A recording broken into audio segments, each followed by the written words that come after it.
Kuriabe, on est très heureux de vous retrouver pour une nouvelle émission de Tikosé pour aujourd'hui, dont on vous parlera sur l'apparat, la tenue traditionnelle dans la région Anjouy pour les Antanjouy. Alors aujourd'hui, je suis en compagnie avec une équipe de l'association de Tanjouy Tuvatae à Kuriabe. Salame. Oui, justement, donc je suis avec des jeunes de la région sud de Madagascar. Ils sont ici pour montrer, pour partager le secret ainsi que en tout ce qui concerne la tenue traditionnelle des Antanjouy.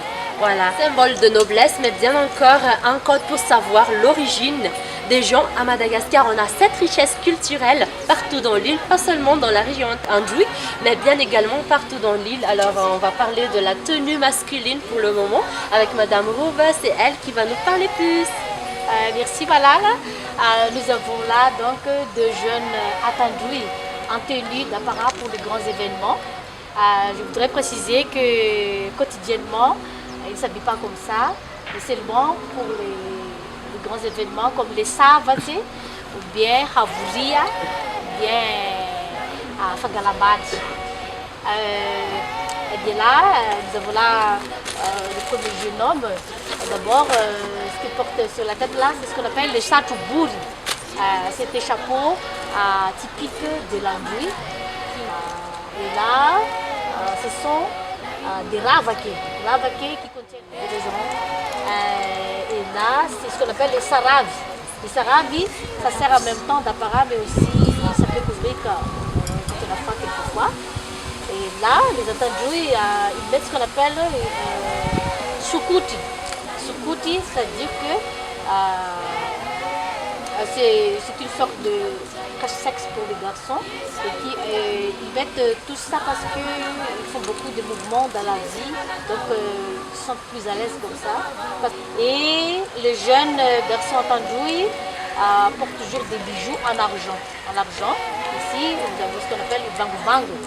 Et généralement, les hommes Antanjouy portent toujours quelque chose comme armes, comme ça, pour distinguer. Mais là, nous avons un bâton, ce qu'on appelle anguira. Anguira, généralement, les jeunes garçons portent des anguilles comme ça, les bâtons. Ouais, à force de porter quelque chose sur l'épaule aussi, ça aide. Et nous voyons là qu'ils ont à peu près les mêmes accessoires. Et le jeune homme là, il porte autour du cheville là, ce qu'on appelle tipare. Enfin, c'est comme l'accessoire de mode.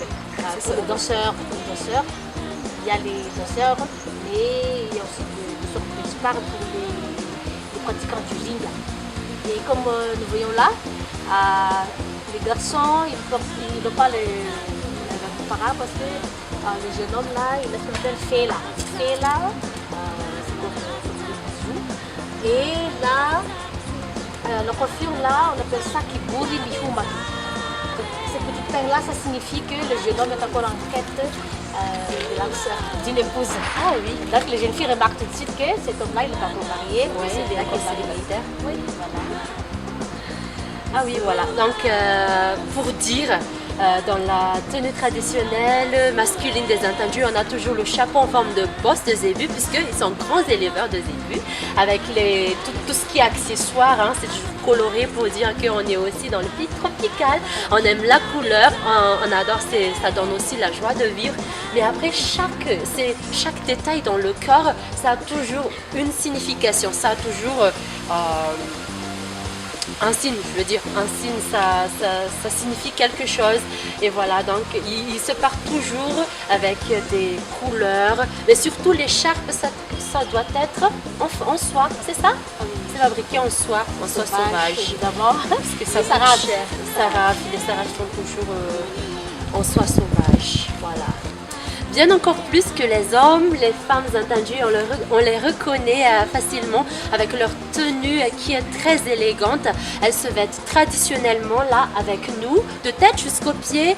C'est bien détaillé, c'est bien fait aussi pour montrer leur beauté. Alors voilà, donc pareil pour les coiffures, les maquillages, mais bien également pour la tenue. Ah oui, voilà, là nous avons là devant nous deux jeunes femmes Antanjouy parées pour les grands événements. Je veux dire que les jeunes femmes attendues quotidiennement ne s'habillent pas comme ça, seulement pour les périodes de fête. Par exemple, les Savati ou bien les Ngavali.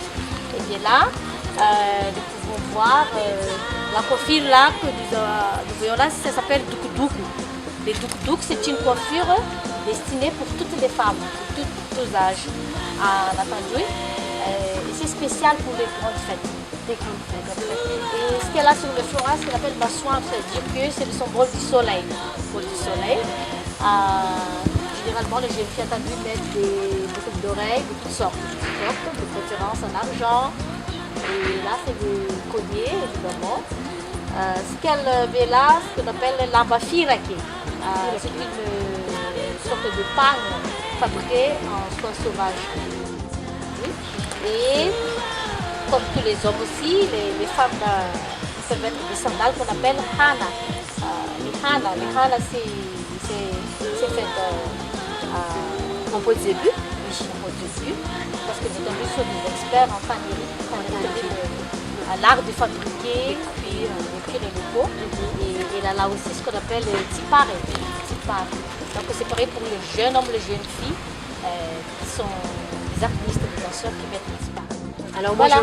je vois ici qu'il y a 6 boules, il y a 6 nœuds pour les cheveux. Après, on a 2 tresses pendantes. Pourquoi ces 3? On a entendu parler de tuku. Tuku vlan, oui. Vlan, on dirait les trépieds. Donc c'est pour la marmite, pour le riz express, ça. En fait, le tuk-tuk, ça a beaucoup de signification.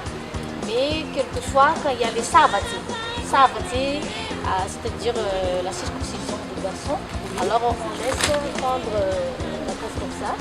Mais quelquefois aussi, quand on a les appareils, on donne ça à boule de comme ça. Ça dépend, oui. Donc chaque coiffure a une signification, mais pour le moment, nous n'avons là que le tuk-tuk, c'est universel. Toutes les femmes, pour tous les âges. Oui, et ça fait joli. En plus, elle rayonne beaucoup plus avec le soleil comme maquillage, juste sur le front. Alors ici, parmi les accessoires, je vois aussi une sorte de petit panier.